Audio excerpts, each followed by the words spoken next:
Come on, it's like me saying duh a while ago. If you can't have a little humor in the midst of whatever's going on, what's that about? Keep your humor, keep some light. If things are getting to you mentally or even physically, back up and get a little perspective. You may have to back up into your neighbor's yard or another city or another state or country, however far it is, until you can get some perspective. And I hope everybody got the point about prayer. That's where the buck stops in anything and everything. I was given an example the other day about, because some people think, well, I know what to do. I have the wisdom or this, that, and the other. I think he's wiser. I'm just going to give this little daily example. What do you mean? God answering a prayer when you need it, how you need it. I was in my classic car, and so I turned the corner and it died. Boom.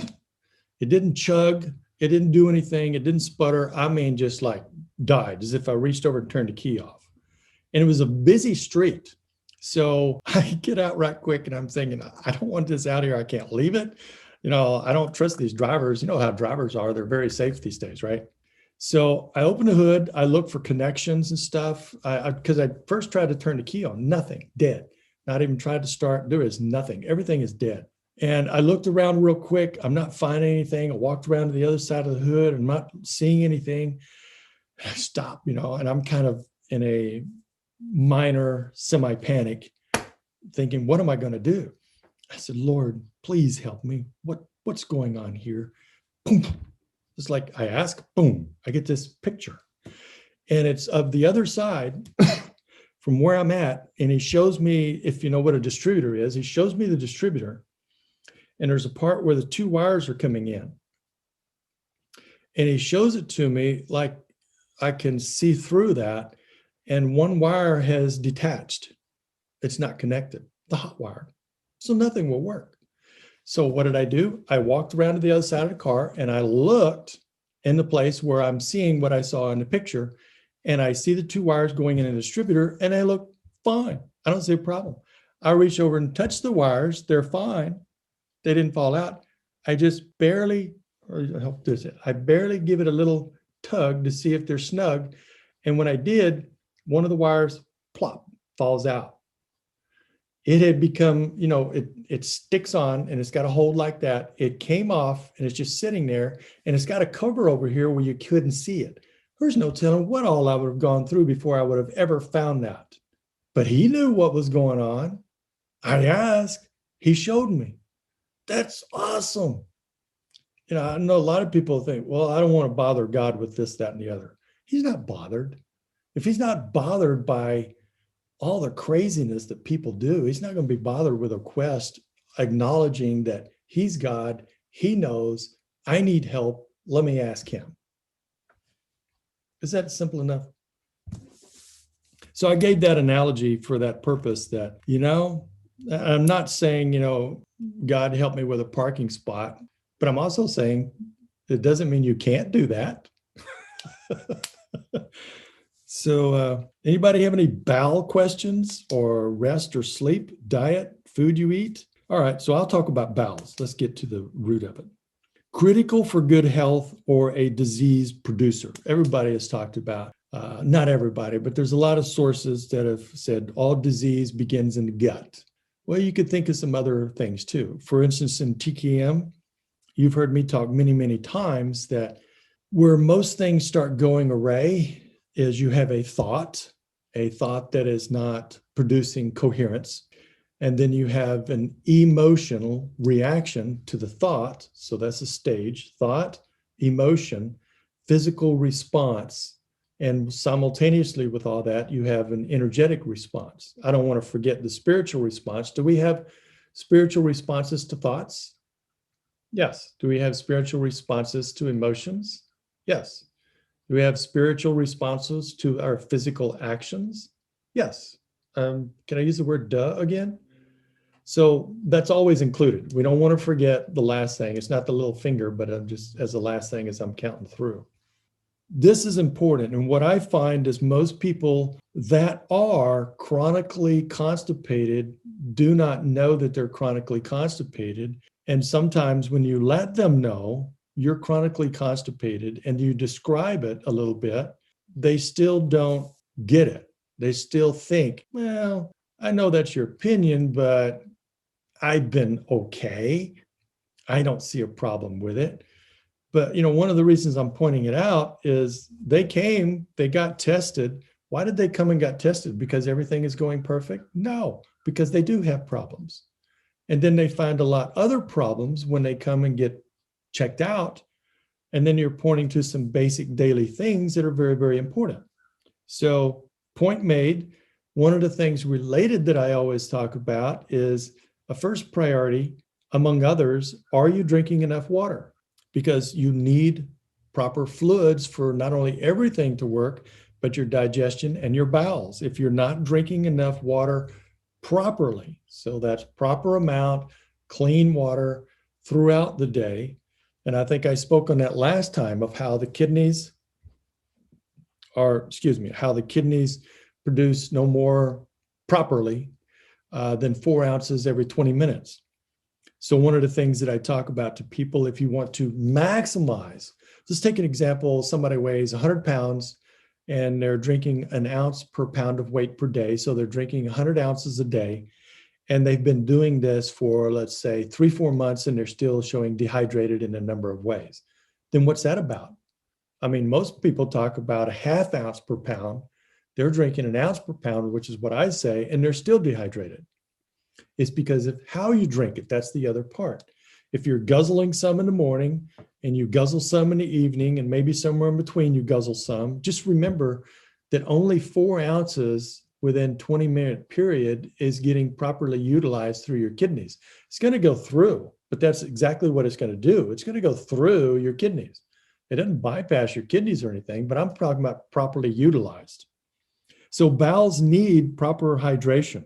People that are not drinking enough and you want to increase their bowel movements and / detox their body, you're looking for trouble. You're looking for trouble. It's going to back up. They'll end up with more symptoms. They could go into Herxheimer and that will be more toxic. So you got to, let's think of it this way. Before you start putting things in to correct things that are in, make sure that things can get out. Does that make it simple?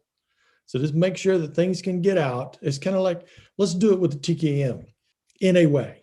I guess you'd flip it backwards, but you know how we talk about above, below, and on? And what's the last thing you work on? On.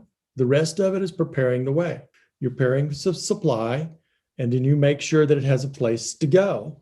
And then you work on the obstacle, and you repeat that so that you can go in, on, through, and out. Same kind of simple principles that you use for all of those. So one of my suggestions there is not look at a clock and every 20 minutes drink 4 ounces. So back to the first part of that I said, if you want to maximize, that would be approximately, without overdoing it, 2 ounces every 10 minutes. You could hydrate your system in a fraction of the time than drinking the same amount of needed water in a 24-hour period every day. I've seen that over and over and over. And what is the excuse? What was the normal excuse? I don't have the time. I forget. And those are, everybody doesn't have a lot of time. Even if you're retired, you've still probably got a full day and a full schedule. And yes, we do forget things. And do you expect to hit that target every day, all the time, and every 10 minutes? No, that's not reasonable. It's not feasible. But I'm giving the optimal goal and the principle. The principle is the most important, and then the optimal goal to reach that. And then if you're doing something else with bowels after you've got the hydration, then the first most simple thing to do is increase your antioxidants, which is vitamin C. Now, if I'm taking this from a TKM perspective, what are some of the things that you would do? Anybody have suggestions in TKM for helping things to move and to help bowels? How about spleen sequence? How about the number 1 sequence? Mm-hmm. How about helping with fluids? And as it says in the book, assimilation elimination with things in 4th stratum like bladder sequence, R&R 4th stratum, all of those type of things. Those are very profound, very, very profound. And may I say, because I run across this so many times, you know how I talked earlier about news and stuff? What a lot of the other countries look at our news as, not that they have great news, but they are getting some news, is disinformation. That's what a lot of these studies, medical studies and everything is showing, disinformation. So we're getting the same thing in the health field. It stretches out throughout the health field and everything else. Everybody has their opinion of what it is. And when we're dealing with this information age, everybody and their neighbor, their dog, their cat, the fleas on their dog and cat, and its ticks and everything else is giving their opinion of what works. But what I like is I find that a lot of the old traditional things that have been tried and true down through time are actually tried and true, accurate down through time. One is, I was leading to there, is water, H2O, for infants. Now, a lot of pediatricians these days will say, oh, you can't give a baby any water. It's going to mess them up. Really? I thought they'd just been floating in fluid for 9 months. What have they been breathing in? Can we back up and insert a little God-provided common sense? You can take a dropper and give a baby a few drops of water, and I guarantee it's not going to kill them. But I have seen babies, they bring to us young babies. I'm not talking about big babies. I'm talking about young babies. And they're saying, oh, they're not eating. Why aren't they eating? Well, they haven't had a bowel movement in several days. Are you kidding? A baby not having a bowel movement? They're supposed to be having a bowel movement all the time. We had one that hadn't had a bowel movement in 2 weeks. A baby. The baby had broken out all over the place. So one of the things we've done consistently with all those is, as quick as we can, we get some clean water and a dropper and give the baby a few drops of water. When the baby gets it, because they can't do much at a time, then you give them a few more drops. If you can work up to a couple of dropper fulls, several dropper fulls, sometimes that right there, boom, bowel movement. It's just amazing. It's simple. Yes, you could do a spleen sequence. You could do a number one sequence, and they may have a bowel movement, but it's going to be a lot more difficult, tough, and maybe painful, or if not hurtful for the child. But if you give them some water and the system goes, oh, I needed that H2O, that hydro energy.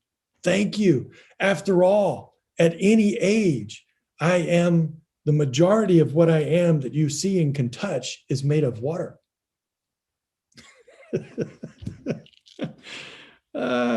One of the reasons I'm going on about this is because nobody's asked me a question. So I'm just kind of letting my mind roll, and that can be a little dangerous. I have a question. Okay. Related to the kidneys. So I've worked on a friend a couple of times. He had Lyme's disease a year and a half ago, I guess. Mm-hmm. Anyway, he got much better. And then he ended up in the hospital. And that's when we next heard about him. Wow. One of his kidneys, I guess, stopped, I guess is shrunk, is non-functional. And so I did kidney on him, the kidney sequence, the first time. And I had a question because it was I think it's his left kidney. And so I did the left sequence. But in reality, I should have looked at the flow chart, the movement of, so that's on the right side. So I was actually doing the wrong side for his left kidney. Is that correct? Or sometimes I get confused about which side to use. Don't feel like the Lone Ranger, I feel dyslexic. So the first thing is don't reprimand yourself or any other negative thing towards self. It's totally misplaced. Thank you. Even though at times I've had all this memorized, I'm going to go and look in the book. So here is, and by the way, if anybody's got it, it's on page 191, the kidney sequence. Okay. Now that you can't see that clearly, I'll describe it. They always start with the one illustrated is left. And you said this man's kidney that they needed to help was his left?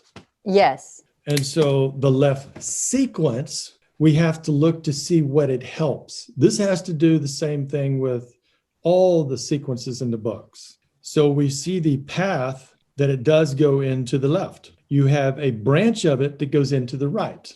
You see the dashed line on the right kidney? Uh-huh. That's an internal branch. Oh, wait. Isn't that the left? Well, it's the back of it. Are you looking at the one that's posterior side? Oh, no. Okay. So the posterior side, you're seeing that dark line coming up from, well, let's put it this way. See the foot, the palm of the palm of the foot. See the sole of the foot? Uh-huh. And you see the path coming there where it came from bladder at the inside base of the little toe. And it goes across the sole of the foot to come up the back of the leg, goes all the way up through the coccyx, through the spine. You'll see there at the coccyx, you have a dashed branch that cuts off to the left and goes up. Okay. The spine. Uh-huh. Yes, I see it. You see the solid line that goes up the center and curves over and goes directly into the left kidney. So that is the primary branch of the pathway, hence why it's dark like that. Okay. Now, then right above where you see that going off to the left, you see a dashed one going off to the right. Oh, yeah. Mm-hmm. So there is a branch of it going off to the right. It kind of scatters into there, but that's not the main branch. So when you're helping left, by doing left sequence, you're also secondarily helping the right kidney sequence, or helping the right kidney. But let's look at the anterior side as well while we're there. So when you see that one coming up the back of the leg goes to the coccyx, there's also a branch that comes up over here, because if you'll see the arrows of the pathway on the anterior side, they're going up versus down. And when it gets to right around the navel, you'll see a branch that is dashed, and one goes off into the left kidney and one goes off into the right kidney. So that's another internal branch of it. And that's where page 190 comes in handy, explaining some of these pathways. Does that answer your question? Yes, yes, thank you.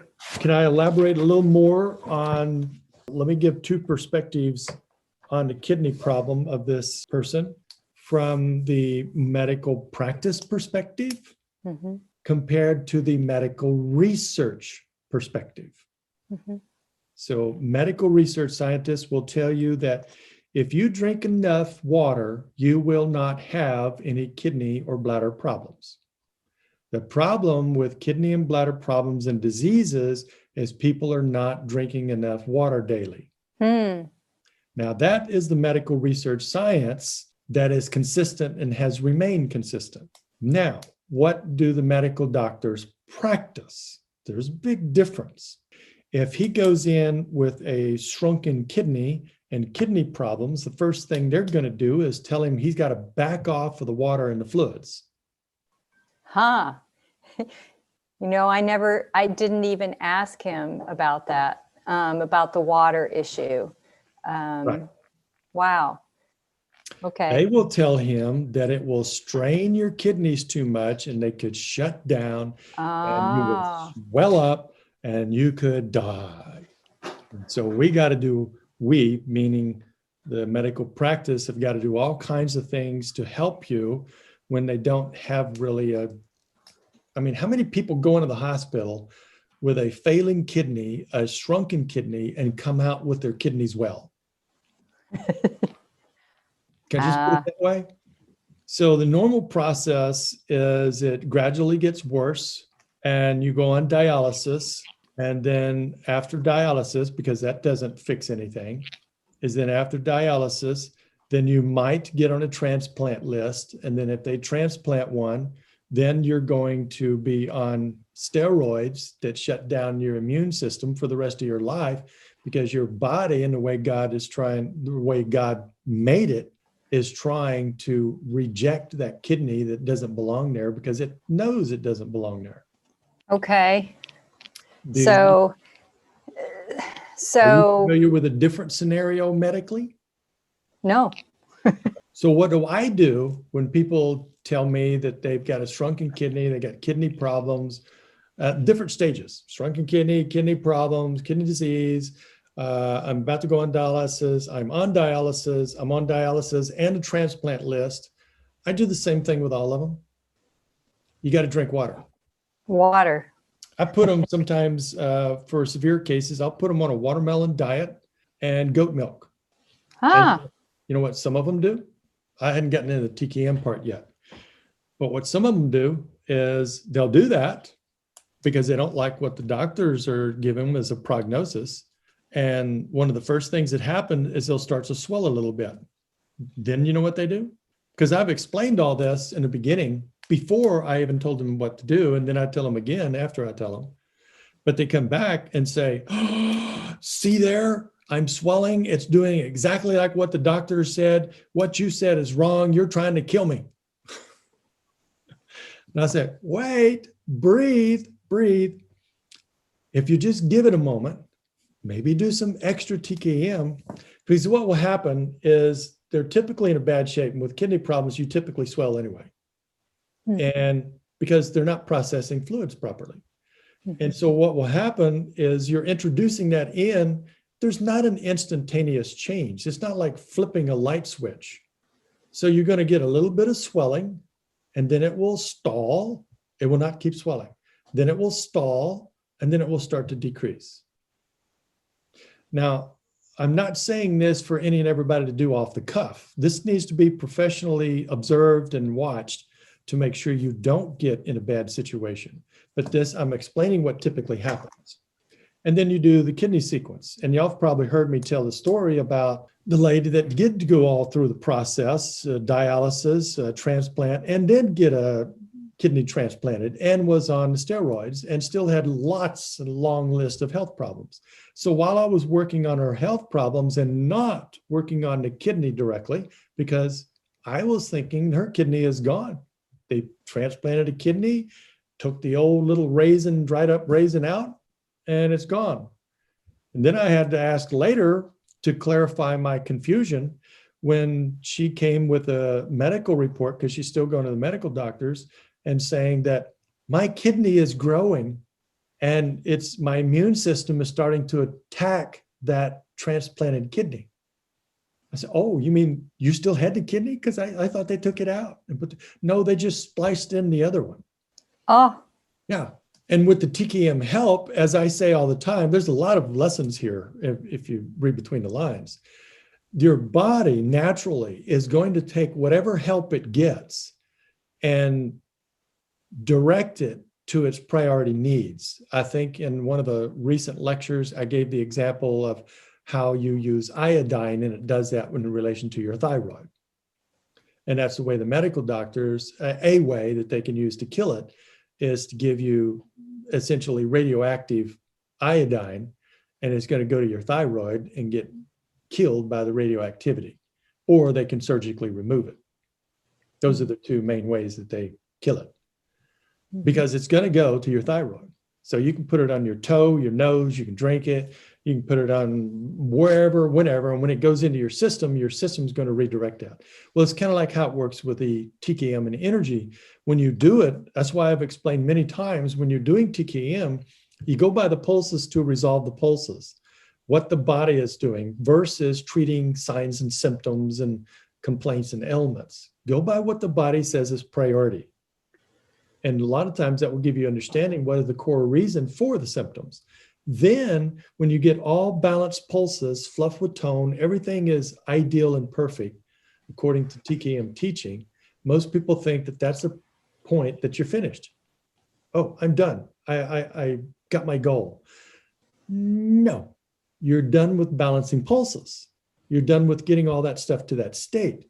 But that opportunity, that state that they're in now is the perfect opportunity to work on the project, because you don't have all that other stuff in the way, obstacles, redirecting. You can get the most profound results with the project that you're working on. Got the concept? Mm-hmm. Dr. King? Yes.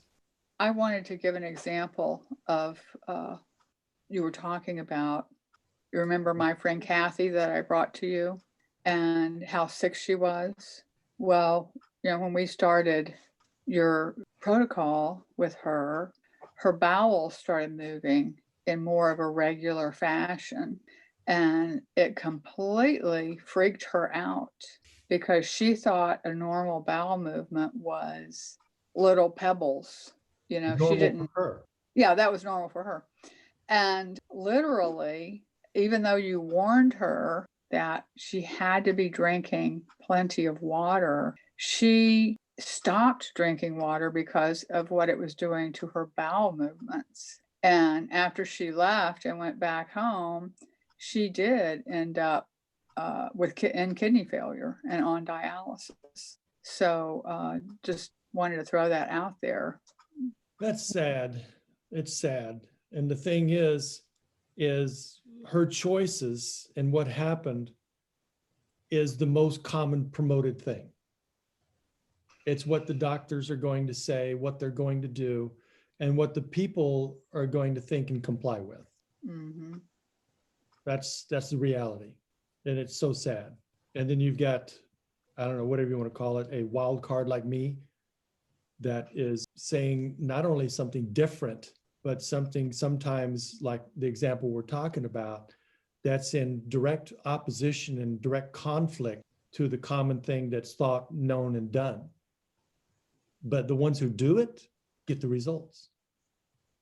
That lady I was talking about with the transplant she already had, they had to remove that kidney because it was being attacked severely. And her kidney continued to grow and function normal, and she was fine. And I wasn't even directly working on her kidney. That's I was working on beautiful. other things. Yes. Wow. I've had people that were swollen and horrible and can't function, and they're told that with your blood type and everything else that we're going to get a kidney for you. So you're on the list, but it doesn't look hopeful. And they're so bad and on dialysis all the time that they're just counting down the time. You know what I mean? Well, we've been told, I guess what I have always understood is once there's kidney damage, you can't repair it, you know. You want my professional comment on that? Well, I think you've already commented on it with the example of this woman, but yes, sure. Okay, the professional comment is bah humbug. Not so. And my open invitation, as I've always done, that when people write articles about me, trying to attack me and tear the organization and TKM and me and everything down, say that I say exactly the opposite of what I'm about to say. So what I'm saying is I openly invite, always have and always will, for anybody that disbelieves what I'm saying, what I'm teaching about the TKM and these principles, that if they want to come and prove that it's wrong, I invite them to do so with the TKM, and I will help them in any and every way possible. Now that was kind of long, but did you get the point?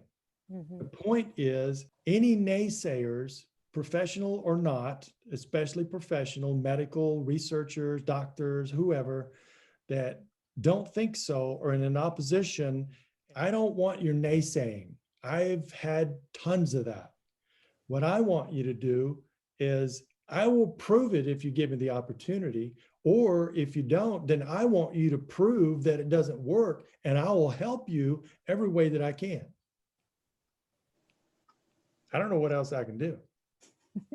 So I have people that write articles and put them out there and say, well, he said himself that he's not asking for and will never help anyone to do a study on TKM for its validity. That's anybody that's known me knows that that is the exact opposite of what I always say.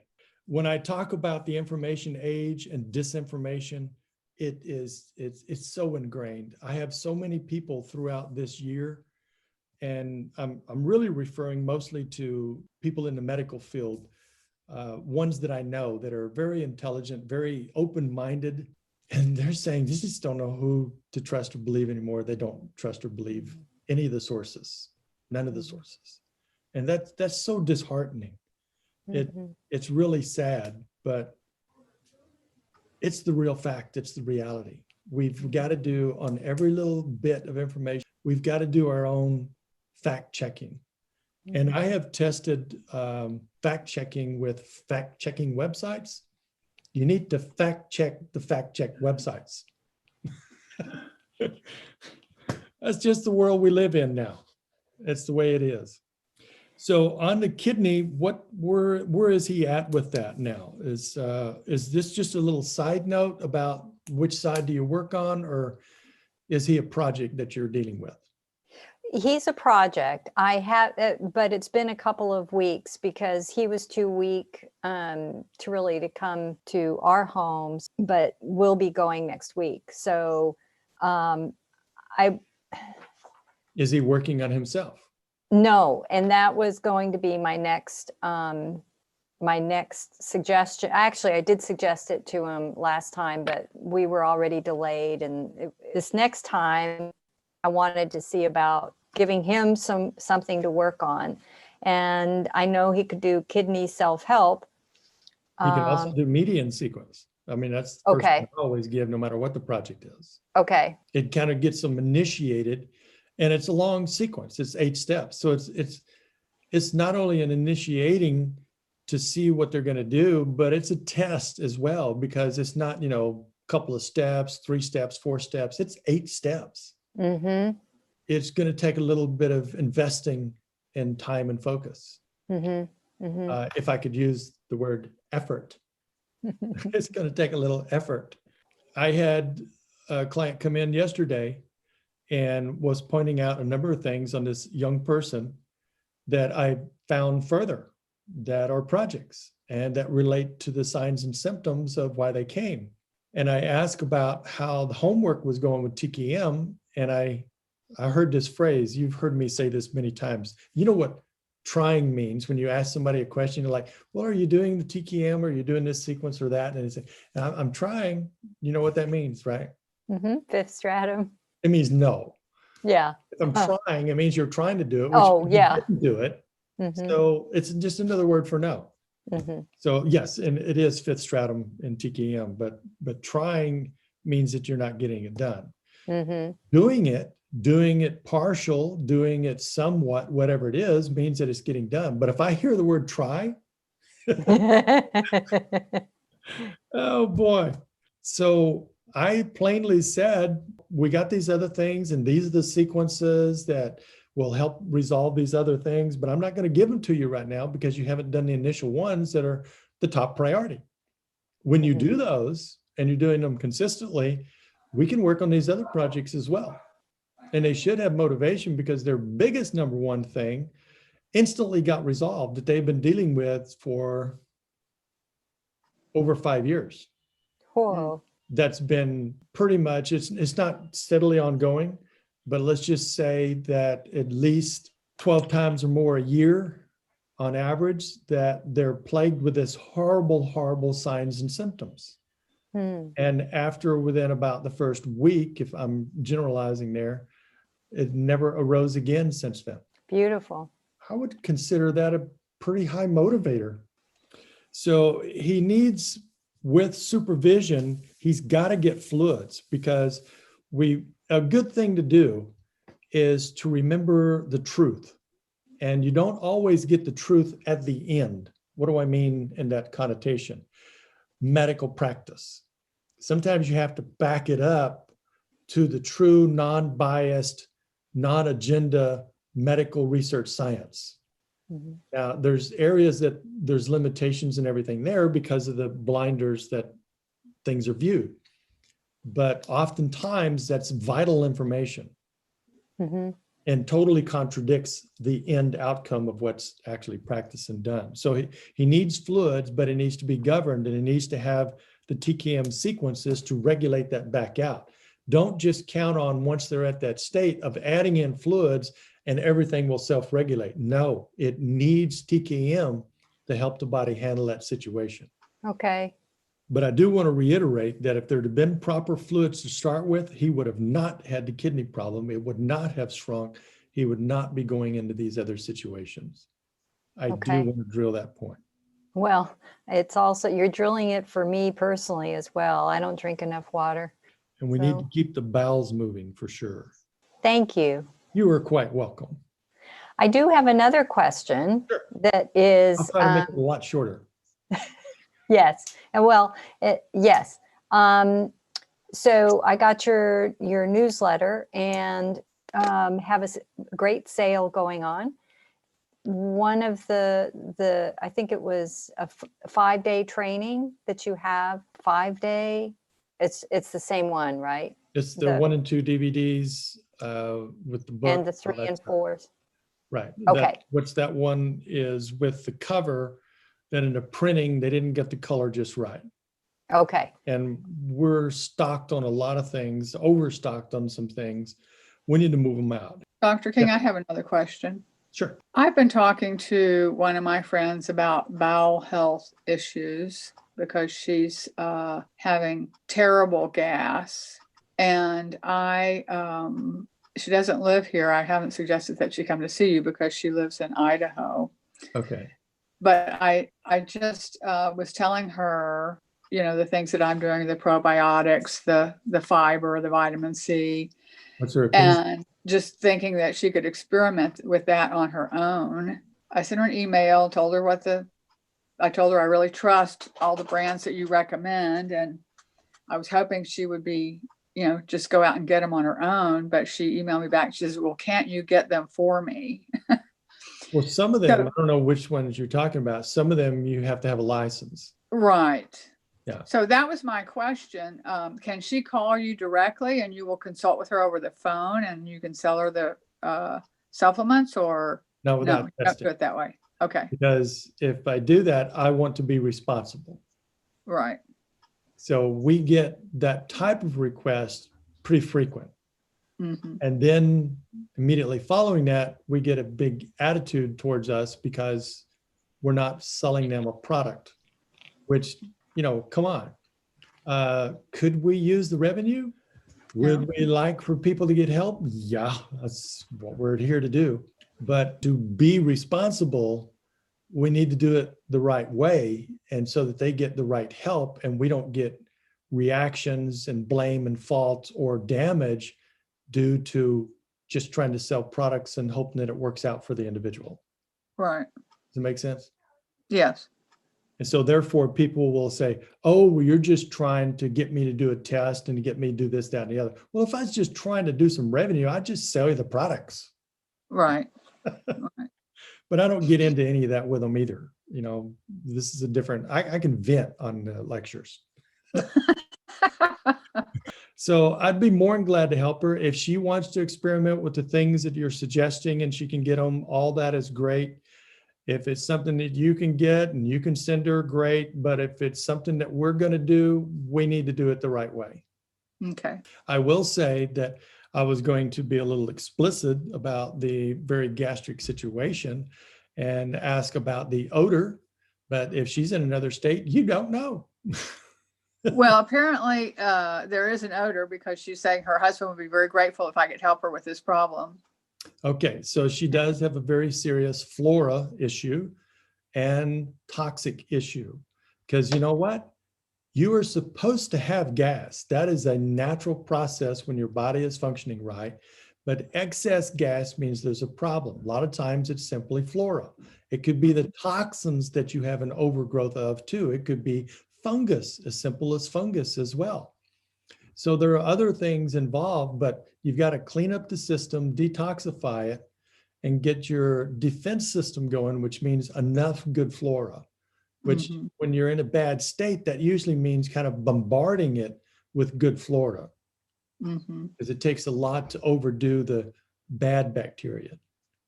Yeah. So Yeah. let me know if she gets to the point where she needs some any professional help. Otherwise, she might respond to the things that you're suggesting. Okay. So Thank you. I've gone way over time on both of these today. I'll let y'all get back to your life, and we will see you. And let's see, this is the first Friday, so we'll see you the third Friday. And between then, God bless you. Please have peace and joy.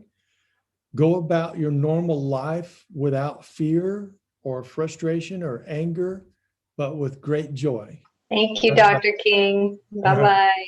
Bye-bye. Thanks.